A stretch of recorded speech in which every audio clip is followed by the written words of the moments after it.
Fala, meu querido, minha querida. Nesse vídeo nós vamos fazer as quatro, não são três, mas as quatro verificações de estabilidade de um muro de arrimo. Então, vem comigo.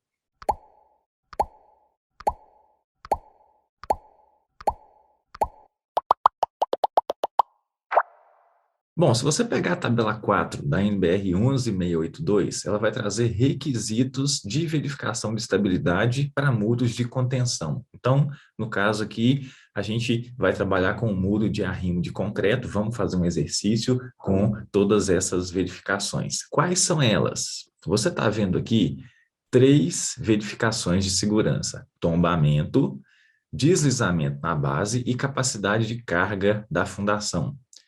Beleza. Tombamento, nós vamos ter que atender a um fator de segurança mínimo de 2, deslizamento 1,5 e capacidade de carga 3. Beleza, e a norma coloca uma nota falando: na verificação da capacidade de carga da fundação, podem ser alternativamente utilizados os critérios e fatores de segurança preconizados na NBR 6122, que é de projetos e execução de fundações. O que você vai ver aí na prática, consultando outras literaturas? É que muitos projetistas trabalham com um valor de 2,5. E de onde que vem esse 2,5 no final das contas? Bom, vamos lá. Trabalhando com uma equação teórica de Tesac, que possivelmente você viu ou vai ver ainda lá na disciplina de fundações, nós temos um fator de segurança igual a 3 para cálculo de capacidade de carga por método teórico. Se nós formos trabalhar com essa determinação de capacidade de carga por métodos semi-empíricos ou por prova de carga, por exemplo, fazer essa determinação por ensaios no campo, a norma nos permite baixar esse fator de segurança para 2. Então, esse 2,5 poderia ser uma média, né, entre 2 e 3. Você não vai ver as literaturas explicando de onde vem o 2,5 que elas utilizam, mas a norma deixa claro aqui que você pode trabalhar com fatores de segurança preconizados na norma, e é lá que ela vai trabalhar, com métodos teóricos, semi-empíricos e determinações, portanto, aí, né, mais reais, como provas de carga. Qual é a quarta verificação de estabilidade que muito projetista acaba esquecendo ou talvez até negligenciando? É a verificação de estabilidade global desse muro, porque ele pode não vir a romper ao longo da base, seja por capacidade de fundação, seja por deslizamento ou por tombamento. Ele pode romper como um todo. Como assim? Nós podemos ter uma superfície de ruptura que vai passar aqui por baixo desse muro e vai levar tudo, muro, consolo e por aí vai. Então, o que a norma vai trazer em relação a essa verificação de estabilidade global ou externa? Fatores de segurança que já se aplicam para encostas, né, taludes naturais e ou de corte a aterro. Caso você esteja trabalhando com uma estrutura de contenção, a gente também precisa verificar essas outras três verificações. Mas ok, aqui a gente vai ter um fator de segurança específico em função do nível de risco a vidas humanas, bens materiais e ambientais. Então, isso aqui é uma longa conversa em relação ao que é nível baixo, o que é nível alto, seja de vidas humanas, bens ambientais ou materiais. E a norma vai trazer algumas notas aqui em relação até à variabilidade dos seus resultados. De onde você está tirando os seus parâmetros de resistência para fazer o seu dimensionamento? De onde vem a coesão? De onde vem o ângulo de atrito? De onde vem o peso específico lá na sua caracterização física dos materiais que vão compor aquele perfil geológico geotécnico? Então, a norma te sugere até mesmo uma majoração desses fatores de segurança, caso você tenha grande variabilidade. Exemplo clássico disso aqui é o pessoal que trabalha com estimativas de SPT. Tira lá os parâmetros de resistência em função de SPT. Então, basicamente, a norma te fala, para reduzir essa incerteza, majora esse fator de segurança. Mas, por outro lado, também você não vai ver essa norma te dando o respaldo para essas estimativas. Então, tem muita análise tem muita interpretação em cima disso aqui e a gente pode discutir em um outro momento. Mas essas são as 4 verificações. Então, vamos lá. Aqui está um exemplo de um muro de concreto. Vamos lá, um muro de gravidade. Nós temos muros que podem ser feitos de concreto, de pneus preenchidos com solo, os muros de hip-rap também, que são aqueles de solo-cimento, sacos preenchidos com solo-cimento, muro de gabião, fogueirinha ou crib wall. Então, vários tipos diferentes de muros de peso, vamos falar assim. E aí, vamos ter que verificar o deslizamento. Essa verificação vai ser um somatório das forças resistentes aqui na base, comparados às forças atuantes. Tombamento, que vai ser um somatório de momentos resistentes em relação a momentos atuantes. Então, nós vamos tomar um ponto para considerar a rotação ao longo desse muro, e aqui nós vamos ter uma distribuição de tensões verticais, concomitantemente, tensões horizontais. Aqui só precisa ficar um pouquinho mais reto, né? Beleza. Então, vamos ter tensões horizontais ativas, que vão tender a desestabilizar esse muro. Isso vai nos dar aqui um empuxo ativo. A inclinação desse empuxo vai depender desse terrapleno. Nós estamos trabalhando aqui com um talude com uma crista horizontal. E desse lado de cá, nós também vamos ter uma distribuição de pressões, chamadas agora passivas, que vão ajudar nessa estabilização. Então, vai nos levar também a um empuxo passivo, e aqui seria, né, a representação das nossas tensões horizontais passivas. Além disso, nós vamos ter aqui o peso desse muro. Então, quem que vai ser fator de segurança ao deslizamento? Nós vamos considerar as forças resistentes, no caso, empuxo passivo, que muito projetista acaba desconsiderando em projeto, mas a componente horizontal do peso desse muro. Essa componente horizontal vai ser dada pelo peso vezes a tangente da aderência solo-muro.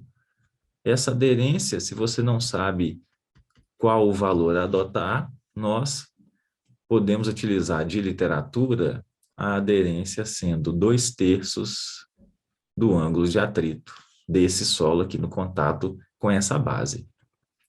Bom, e quem que vai ser força atuante? No nosso caso, nós vamos ter apenas o empuxo ativo. Mas por que o peso desse muro é uma força resistente e não força atuante? Porque nós vamos levar em consideração exatamente a componente horizontal aqui na base do muro. Quanto maior for esse peso, maior vai ser essa componente. Então, isso ajuda na estabilização ou no combate ao deslizamento. E para o tombamento? O fator de segurança ao tombamento vai ser somatório dos momentos resistentes. Então, nós vamos ter aqui, ó, no sentido horário ao ponto A, os momentos resistentes. Vamos ter, portanto, o empuxo passivo vezes um braço de alavanca, que eu vou chamar de X1. Vou colocar aqui, ó, empuxo passivo vezes X1. E mais quem? Bom, mais o peso do muro vai fazer momento resistente. Então, vamos colocar aqui o peso do muro, peso total, né, desse muro, vezes um ponto de aplicação do centroide do muro. Vou colocar aqui, ó, até o ponto A, vou chamar de X2. Então, W vezes X2. E quem vai ser aqui momento atuante, tendendo a desestabilizar esse muro? Vai ser o empuxo ativo. O empuxo ativo vai estar com um ponto de aplicação, que eu vou chamar de X3.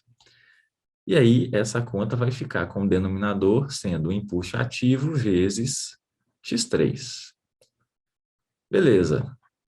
Lembrando lá, de norma, nós vamos precisar que esse fator de segurança ao deslizamento seja maior do que 1,5 e ao tombamento seja maior ou igual a 2, né? Todos os dois aqui maior igual. Ok.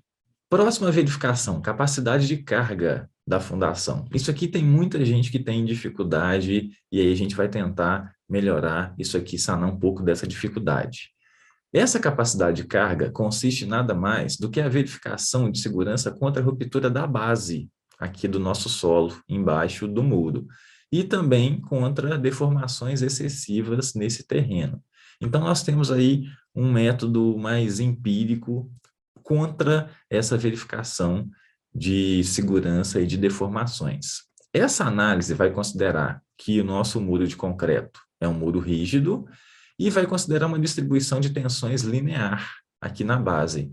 Então, de um lado, uma extremidade, nós vamos ter uma tensão máxima e, de outro lado, uma tensão inferior. Vão ser simplesmente de compressão ou não, a depender da geometria desse muro e da forma que as forças vão ser expostas ou vão ser induzidas sobre esse muro. Então, o que vai ser essa verificação da capacidade de carga da fundação? Vai ser nós compararmos a tensão máxima resistente, ou seja, a capacidade de carga dessa fundação, em relação à máxima tensão atuante aqui nesses diagramas. Então, no nosso caso aqui com essa representação seria o nosso sigma 1.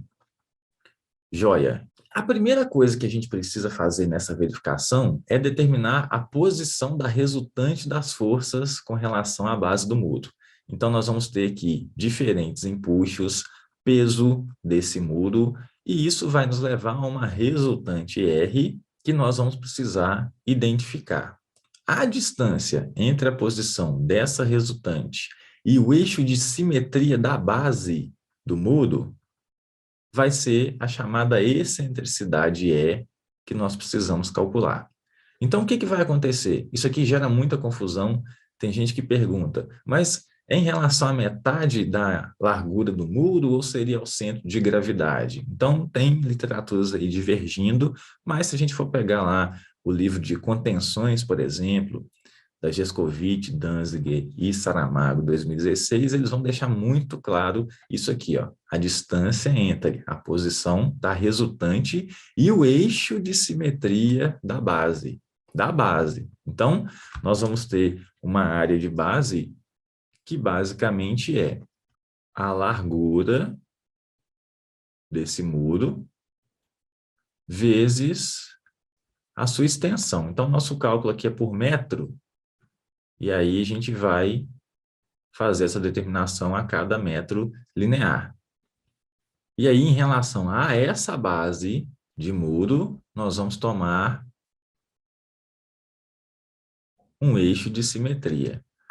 Ok, essa excentricidade vai ser calculada de que forma? Pela resultante de momentos em relação ao ponto A. Então, todos os esforços envolvidos aqui vão gerar momento. É em função desses momentos que nós calculamos essa excentricidade. E ela vai ser dada por B sobre 2, ou seja, olha o eixo de simetria aqui, ó. B sobre 2 é a metade dessa base, não é o centro de gravidade. Estamos falando da simetria. Então, B sobre 2 vai ser essa largura do muro sobre 2, né? A metade. Menos quem? Menos um L'. Quem vai ser esse L'? Vai ser a distância do nosso ponto A, de rotação, até a componente vertical, essa componente V, da resultante do nosso problema. Então, aqui na figura fica fácil da gente enxergar, né? Quem que é a excentricidade? Metade aqui de B menos o nosso E'. Sendo o E' o somatório de todos os momentos que vão atuar em A em relação ao somatório das forças verticais. E aí a gente vai ter que analisar mais um critério. Quando essa resultante R cair no núcleo central do muro, o que é esse núcleo central? Nós vamos dividir essa base em 3 porções, tá? B sobre 3 aqui, B sobre 3 aqui e B sobre 3 aqui. Então, quando essa força cair nesse núcleo central, o diagrama de pressões no solo vai ser aproximadamente um trapézio, com uma tensão maior do que na outra extremidade. E aí, esse terreno vai estar submetido apenas a tensões de compressão. Para que a gente evite pressões de tração na base do muro, o que vai acontecer? Essa resultante deve estar localizada nesse terço central. Ou seja, a excentricidade deve ser menor ou igual a B sobre 6. Mas por que B sobre 6? Porque ela pode estar tanto à esquerda quanto à direita em relação aqui ao eixo de simetria. E quando isso acontecer, as equações de equilíbrio vão nos levar ao cálculo dessas tensões de compressão na base, σ1 e σ2, sendo, portanto, a nossa componente vertical desses esforços em relação à base, vezes 1 mais ou menos, depender aqui da tensão, né? A depender dessa tensão, 6 vezes essa excentricidade sobre a base B. Agora, caso essa resultante R caia fora do núcleo central, né, como a gente está representando aqui, ó, esse aqui seria o núcleo central. Se essa resultante cair fora, a distribuição não vai ser mais trapezoidal, ela vai ser triangular e nós vamos limitar à parte de compressão. E aí, como que a gente vai calcular essa tensão de compressão máxima? Ela vai ser 2 vezes V sobre 3 vezes E', não mais a excentricidade E. Então, vamos fazer um exemplo? Vamos tomar aqui um muro de arrimo de dimensões 2 metros de base, 4 metros de altura, 1 metro aqui enterrado e uma crista aqui de 1 metro. E aí nós temos as características desse solo, peso específico de 17 kN por metro cúbico, um ângulo de atrito de 30 graus e coesão zero. Simplificando os nossos cálculos aqui e pensando em uma pior condição, que a coesão vai ajudar na estabilização desse solo. E aí, vamos traçar lá os nossos diagramas de tensão horizontal e calcular o nosso empuxo. Nós vamos ter aqui, ó, até a base desse terreno, um diagrama de tensão horizontal ativa. Então, vai sair lá do nível do terreno, vindo aqui até a base. Essa vai ser a nossa tensão horizontal ativa. E a mesma coisa vai acontecer do lado esquerdo do muro, só que com tensão horizontal passiva, com o seu diagrama aqui. E dessa forma, nós vamos ter um empuxo ativo atuando no seu centro de gravidade desse diagrama e também o empuxo passivo. Daqui a pouco a gente já vai calcular esses pontos de aplicação. Então, do lado de cá, empuxo ativo e do lado de cá, empuxo passivo. Como que a gente calcula diagramas de tensões horizontais e empuxos? O diagrama de tensão horizontal ativa vai ser dado por um coeficiente de empuxo ativo vezes a tensão vertical, gama H. E a tensão horizontal passiva, um coeficiente de empuxo passivo vezes gama H. Quem é H? Bom, vai depender, estou no lado ativo ou no lado passivo. Então, primeiramente, vamos calcular esses coeficientes de empuxo. O coeficiente de empuxo ativo vai ser dado por 1 menos seno do ângulo de atrito sobre 1 mais seno. Ou seja, isso aqui vai dar 1 menos seno de 30 sobre 1 mais seno. E, seno de 30 igual a meio, nós vamos ter aqui 0,333, ou 1/3. E o coeficiente de empuxo passivo? Bom, estamos considerando que o mesmo solo atuando no lado direito é o do lado esquerdo, então esse Kp vai ser o inverso de Ka, porque ele vai ser dado por 1 mais seno do ângulo de atrito sobre 1 menos seno. Ou seja, vai dar 3. 1/3, né? Ao contrário, então 3. Joia. Portanto, essa tensão horizontal ativa vai ser Ka 0,33 vezes o gama do solo, 17, vezes a altura. Qual é a altura que nós temos aqui de empuxo ativo? É 4 mais 1 metro aqui na fundação. Então, 4 mais 1, essa conta vai dar aproximadamente 28,31 kPa. Então, é a nossa tensão aqui ativa na base do muro. Tensão horizontal ativa. Quem vai ser o empuxo ativo? Esse empuxo é nada mais do que a área desse diagrama triangular. Aqui é triangular porque nós não temos coesão, não estamos considerando uma sobrecarga sobre esse muro, senão a gente teria que calcular um empuxo ativo resultante.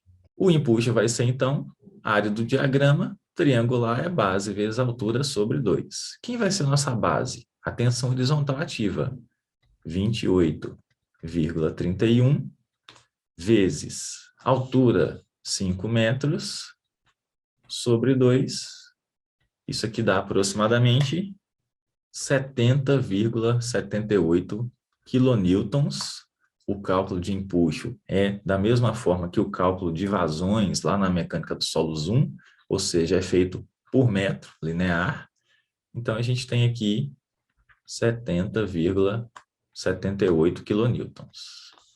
Pronto, resolvido o problema do empuxo ativo. Agora, empuxo passivo. Vamos calcular a nossa tensão horizontal passiva, que vai ser o Kp, 3, vezes o gama do solo, peso específico natural, vezes quem? A altura. Quem que é a nossa altura H agora? 1 metro. Concorda? Então, isso aqui vai dar 51 kPa. 51. E quem vai ser o empuxo passivo? A área do diagrama triangular. Base vezes altura sobre 2, 51 vezes 1 sobre 2, 25,5. KPa ou quilonewton? Quilonewton, empuxo é força. Então, quilonewton por metro. Vou colocar aqui 25,5 quilonewtons. Bom, e onde esses empuxos estão atuando? O centroide dessas figuras triangulares vai ser 1/3 aqui da altura. Então, 1/3 de 5 metros, 1,67. E aqui seria 1/3 de 1, 0,333. O que vai ficar faltando para a gente calcular os fatores de segurança, deslizamento, tombamento e também capacidade de carga da fundação? Vai ser o peso desse muro. Então, a gente pode muito bem dividir esse muro em 3 seções para facilitar os nossos cálculos. Então, posso fazer isso aqui, ó. Opa. Divido em 3 seções e eu tenho a geometria dessas seções. Vou chamar de seção 1, seção 2 e seção 3. Para calcular esse peso do muro, eu gosto sempre de montar uma tabelinha com as seguintes informações: a seção, a área de cada seção em metro quadrado, o peso em quilonewtons,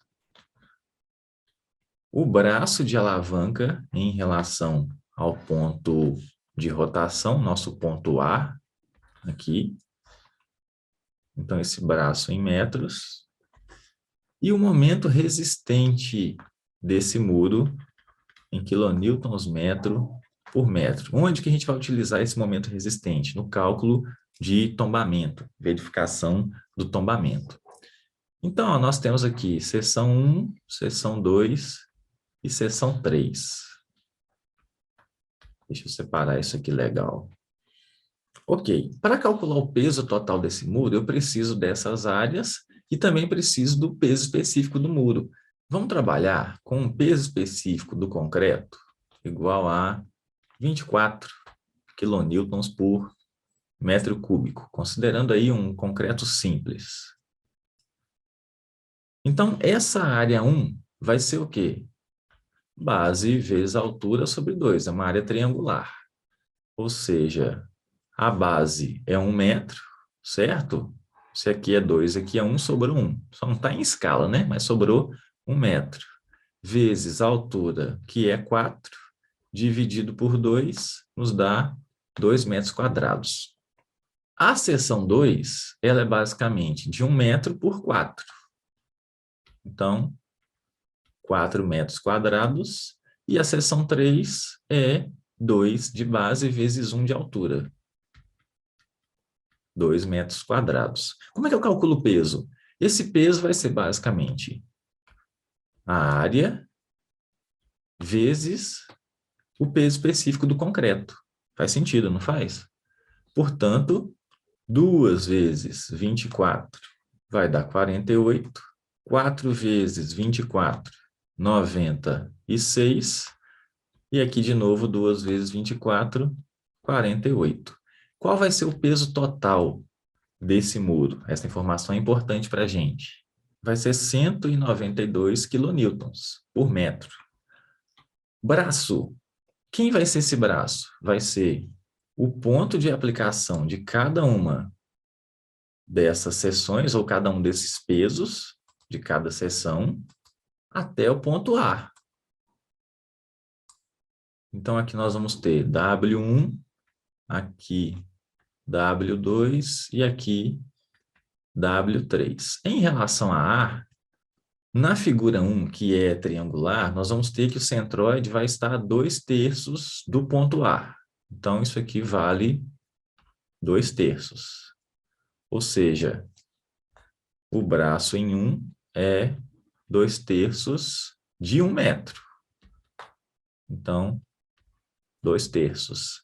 A figura 2, ela vai estar aqui, ó, na metade, porque o diagrama é retangular, então aqui seria meio, só que eu tenho que somar mais 1 metro aqui, ó, até chegar em A. Então, 1,5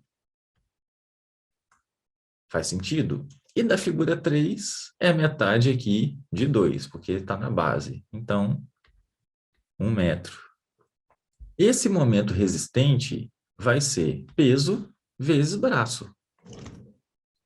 Então, 48 vezes 2/3 dá 32. 96 vezes 1,5, 144. E 48 vezes 1, 48. Qual vai ser outra informação importante para nós? Somatório desses momentos resistentes. 32 mais 144 mais 48, 224. 224 quilonewtons metro a cada metro. E agora sim, nós já temos tudo para calcular fator de segurança, a deslizamento e a tombamento inicialmente. Então, vamos fazer isso aqui, ó. Em relação ao deslizamento, nós vamos precisar fazer um somatório de forças resistentes em relação a atuantes. Quem que é força resistente? Empuxo passivo mais aquela componente horizontal do peso do muro. Sobre quem é atuante? Empuxo ativo. Então, isso aqui vai ficar o empuxo passivo 25,5, mas o nosso peso do muro está aqui, ó. Por isso que a gente fez essa tabelinha. 192 vezes tangente da aderência. Quem é essa aderência? Lembra? Nós podemos adotar que ela vai ser 2/3 do ângulo de atrito. Então, 2/3 de 30, 20. 20 graus. Tangente de 20 sobre o empuxo ativo, que vale quanto? Olha ele aqui, ó. 70,78. 70,78. Quanto que vai dar essa conta? Isso vai dar aproximadamente 1,35. E aí? Passou ou não passou no deslizamento?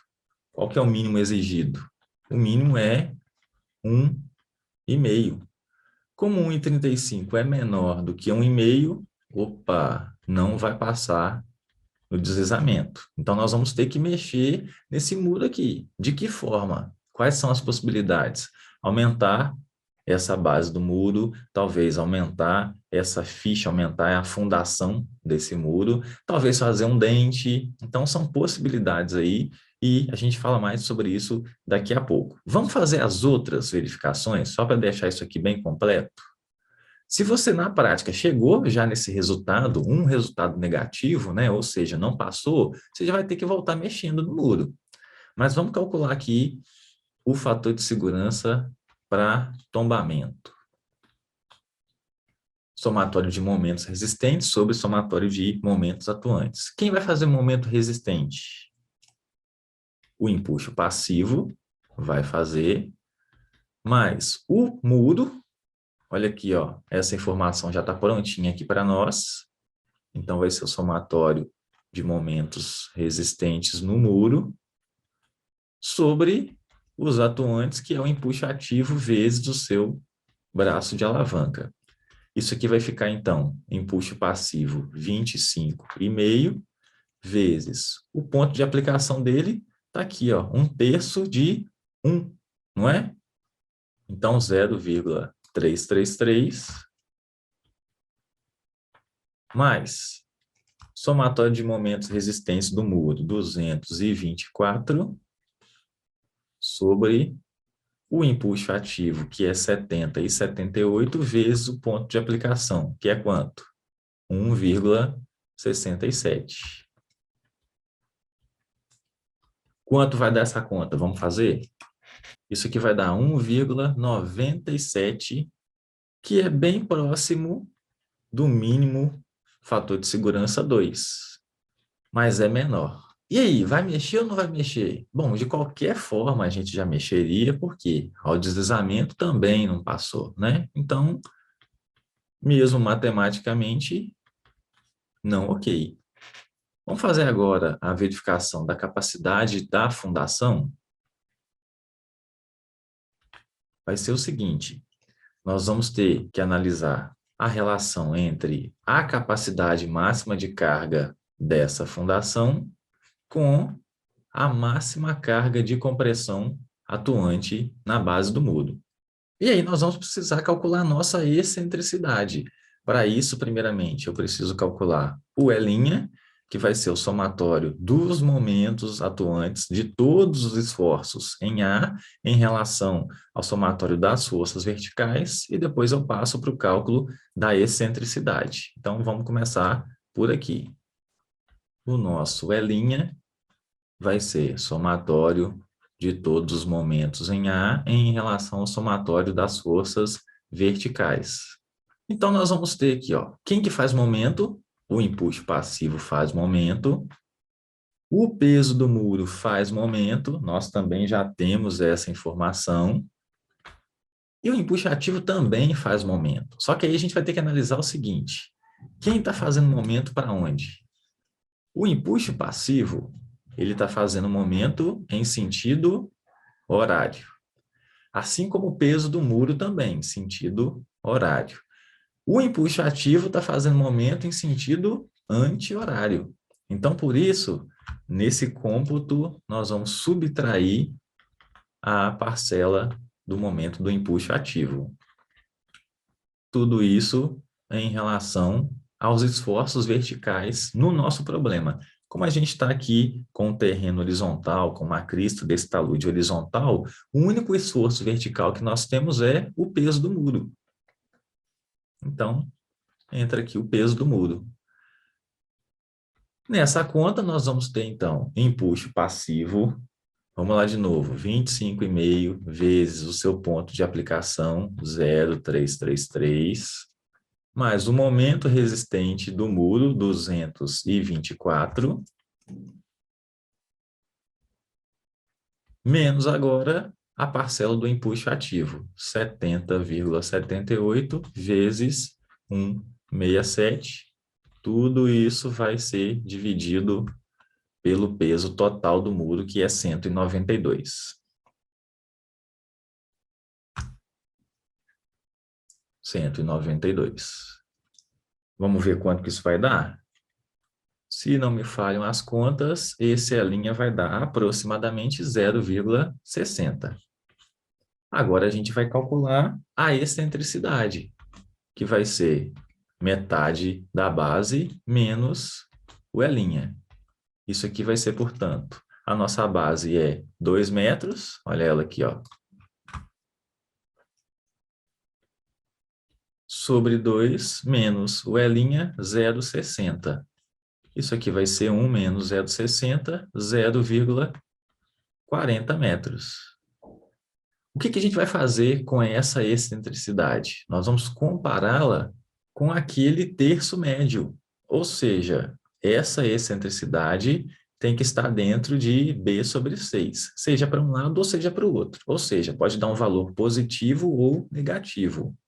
Então, a nossa excentricidade vale 0,40, enquanto B sobre 6 é 2 dividido por 6, 0,33 metros. Conclusão, essa excentricidade ela é maior do que B sobre 6.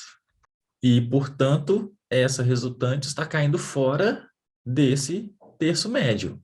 Qual vai ser a implicação? A nossa tensão de compressão na base vai ser dada por essa relação entre a vertical e o E'. Então, vamos fazer essa conta? Sigma 1 vai ser 2 vezes V sobre 3 vezes E'. Quem é a nossa única força vertical nesse problema? É o peso do muro. Então, vai ser 2 vezes 192 sobre quem? 3 vezes o E', que vale 0,60.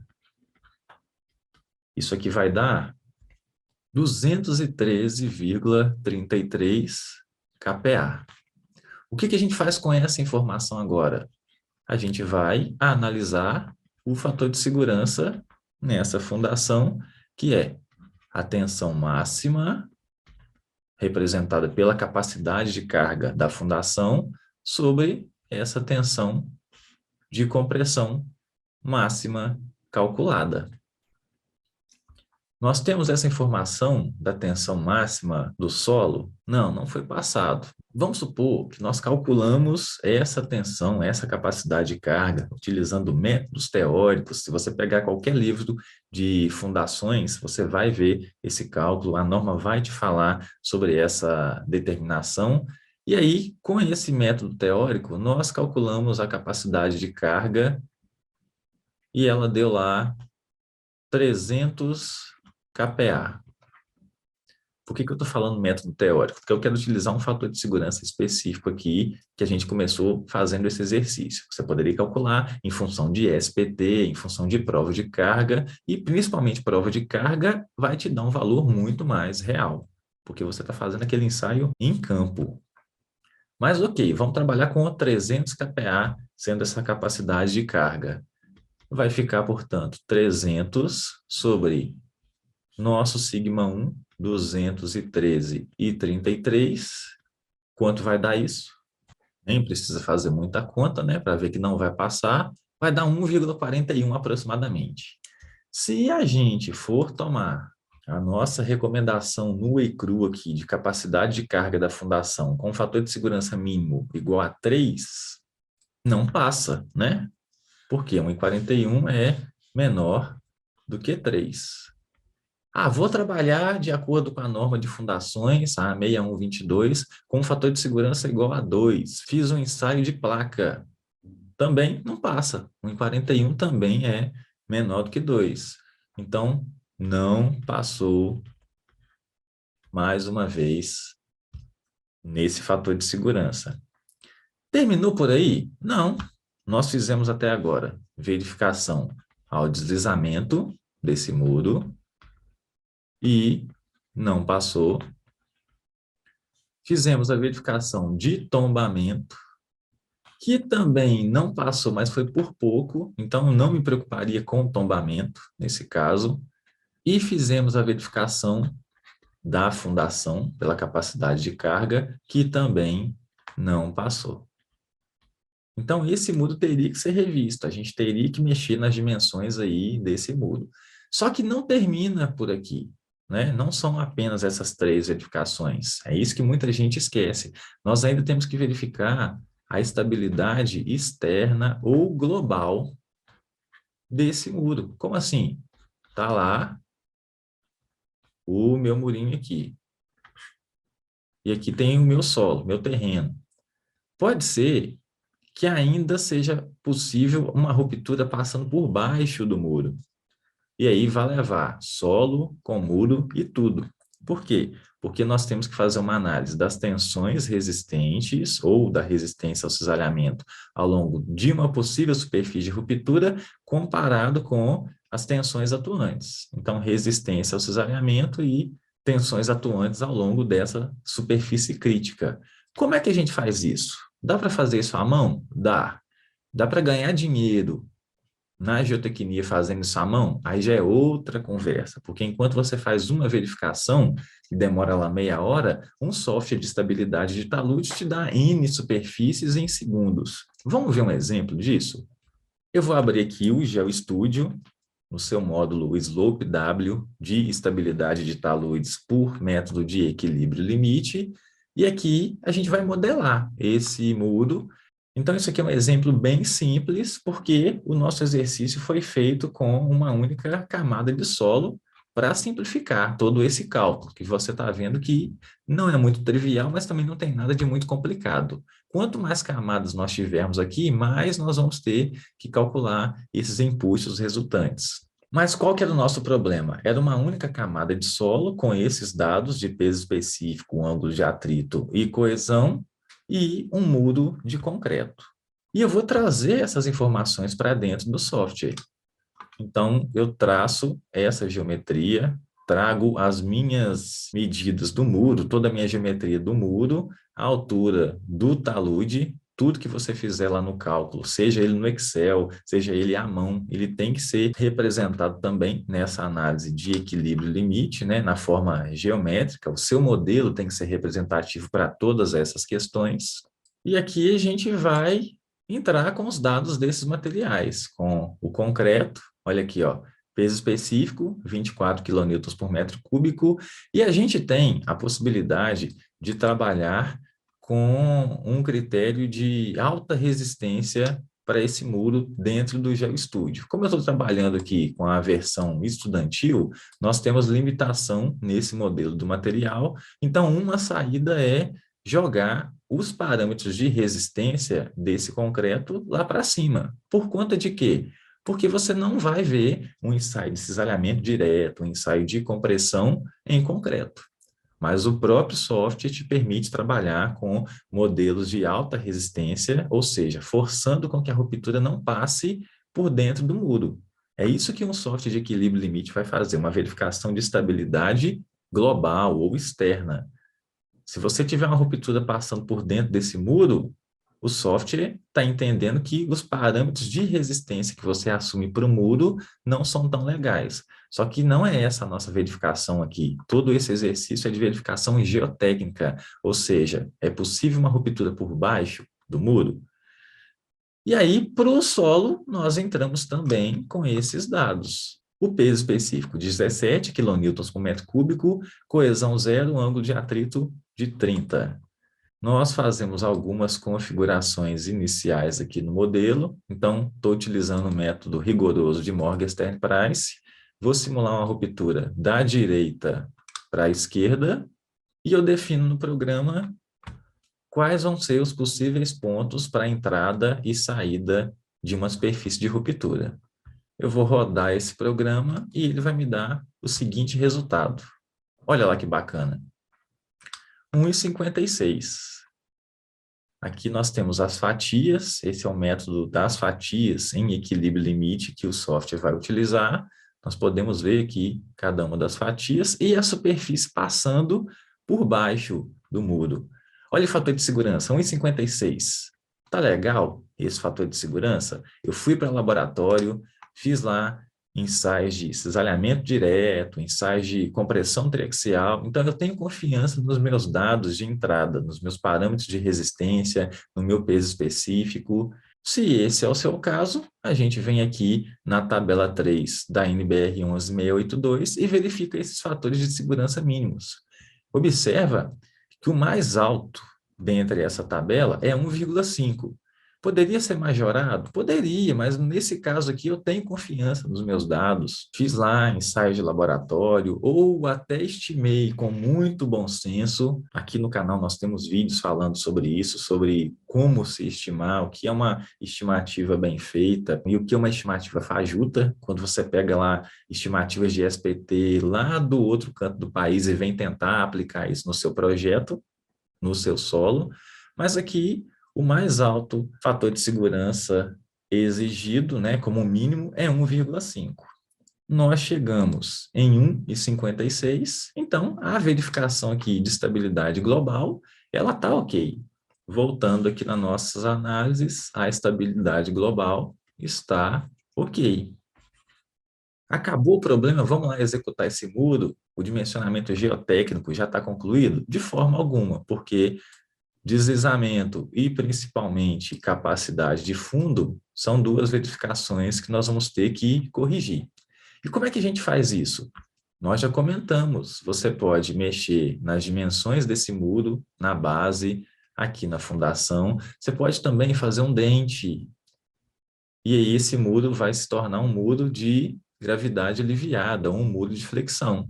Ele vai ser armado, nós podemos até reduzir um pouco das dimensões dele, porque ele vai ter armadura. Vamos contar com o peso de solo compactado acima desse dente, porque tudo isso aqui vai precisar ser escavado. E aí, nós vamos verificar, mais uma vez, essa estabilidade, ou todas elas, na verdade, para esse muro agora de flexão.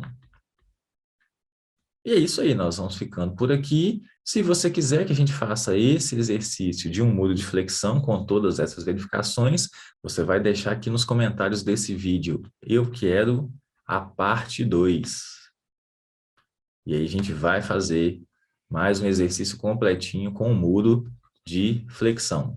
E é isso aí, se você ainda não é inscrito nesse canal, essa é a hora, faz aqui a sua inscrição, deixa a sua curtida no vídeo, deixa o seu comentário e até a próxima. E aí, você está perdido, meu filho, minha filha? Está agarrado com mecânica dos solos? De qual área você é?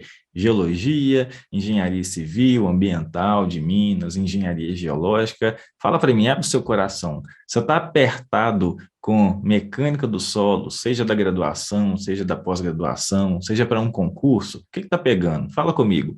Se você está aqui assistindo esse vídeo e gostou da minha metodologia, da minha resolução de exercícios, da minha forma de explicar, eu tenho um convite para você. Você está convidado a conhecer o meu curso de Mecânica dos Solos para engenheiros e geólogos. Para quem é esse curso? Seja para estudante de graduação, pós-graduação, concurseiro, professor de geotecnia, de mecânica dos solos, que às vezes é de outra área e está perdido também, vai ter que estudar, ou às vezes você já até é da área de geotecnia, mas está sem tempo de preparar material, enfim. O que acontece é, eu preparei um curso com todo um conteúdo de mecânica dos solos 1 e 2, então abordando desde formação de solos, até resistência ao cisalhamento, estabilidade de taludes, tópicos de fundações, ensaios de campo. Então, pegando todo aquele conteúdo que você vê lá da graduação, nas engenharias principalmente, né? Então, vai dar aí,